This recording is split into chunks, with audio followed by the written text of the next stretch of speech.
মা বোনদেরকে বলছি, যখনই আপনি রান্না বান্নার কাজ করবেন তখন আপনি দোয়াটি মাত্র 10 বার পাঠ করবেন।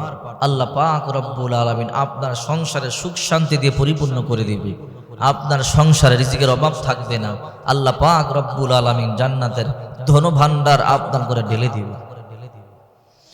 সূরাতুশ শুআরার 42 নম্বর আয়াতে আল্লাহ পাক রব্বুল আলামিন বলেন, আল্লাহু লাতীফুম বিইবাদিহি ইয়ারযুকু মান ইয়াশা ওয়া হুয়াল কাবিয়্যুল আযীজ। আল্লাহু লাতীফুম বিইবাদিহি ইয়ারযুকু মান ইয়াশা ওয়া হুয়াল কাবিয়্যুল আযীজ। আল্লাহ পাক রব্বুল আলামিন তার বান্দাদের প্রতি দয়ালু। তিনি যাকে ইচ্ছা রিজিক দান করেন, তিনি পরাক্রমশালী।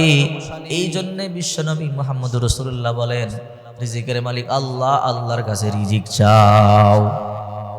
বুখারী শরীফের 2992 নম্বর হাদিস, হযরত আবু মুসা আশআরী রাদিয়াল্লাহু তাআলা আনহু বলেন, বিশ্বনবী মুহাম্মদুর রাসূলুল্লাহ সাল্লাল্লাহু আলাইহি ওয়াসাল্লাম বলেছেন, হে আবু মুসা, আমি কি তোমাকে জান্নাতের ধনভাণ্ডারের খবর দিব কি? এবার আবু মুসা আশআরী বললেন, ইয়া রাসূলুল্লাহ, অবশ্যই আপনি আমাকে জান্নাতের ধনভাণ্ডারের খবর দিন।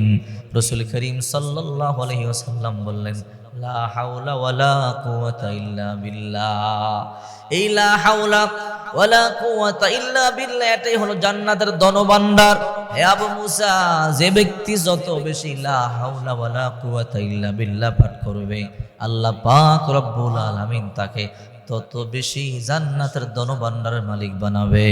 ও মা বোনেরা, আপনি যখন রান্নার কাজ করতেছেন, অবসর টাইম, তখন আপনি অযথা গল্প গুজব না করে, গান না শুনে আপনি মাত্র 10 বার রান্না করে পাঠ করবেন, লা হাওলা ওয়ালা কুওয়াতা ইল্লা বিল্লাহ, লা হাওলা ওয়ালা কুওয়াতা ইল্লা বিল্লাহ, লা হাওলা ওয়ালা কুওয়াতা ইল্লা বিল্লাহ। 10 বার পাঠ করতে 1 মিনিটও লাগবে না। যদি আপনি ছোট্ট আমলটি করতে পারেন, জান্নাতের ধনভাণ্ডারের মালিক হয়ে যাবেন। আল্লাহ তাআলা দুনিয়াতে আপনার প্রচুর রিজিক দান করবে। শুধু তাই নয়, আল্লাহ পাক রব্বুল আলামিন কিয়ামতের ময়দানে আল্লাহ তাআলা আপনাকে ধনভাণ্ডারের মালিক বানায় দিবে। দুনিয়াতে টাকা হইলে দামি হওয়া যায়, ক্ষমতা হইলে দামি হওয়া যায়। আর কোন ব্যক্তি যদি আখিরাতের ধনী হইতে চায়, তাহলে আমল বেশি করতে হবে। যত বেশি আমল করবেন, তত বেশি আল্লাহ তাআলা আপনার আখিরাতের ধনী বানাবে। ওই মিয়া, দুনিয়াতে কয়দিন বাঁচবেন? ও মা বোনেরা, 50 বছর, 60, 70, 80 বছর পরে আমরা মরে যাব, মাটির সাথে মিশে যাব। আমাদের আখিরাত অনন্ত অসীম কাল, তার কোনো শেষ নাই, তার কোনো মৃত্যু নাই। এই অনন্ত অসীম কালের জিন্দগিতে যদি আপনি খুশি হতে পারেন, সুখী হতে পারেন, ধনী হতে পারেন, ওইটা হইল আপনার আসল পাওয়া। এই জন্য বিশ্বনবী মুহাম্মদুর রাসূলুল্লাহ সাল্লাল্লাহু আলাইহি ওয়াসাল্লাম বলেন, লা হাওলা ওয়ালা কুওয়াতা ইল্লা বিল্লাহ, বেশি বেশি পাঠ করবে। এই লা হাওলা ওয়ালা কুওয়াতা ইল্লা বিল্লাহ হইল জান্নাতের ধনভাণ্ডার।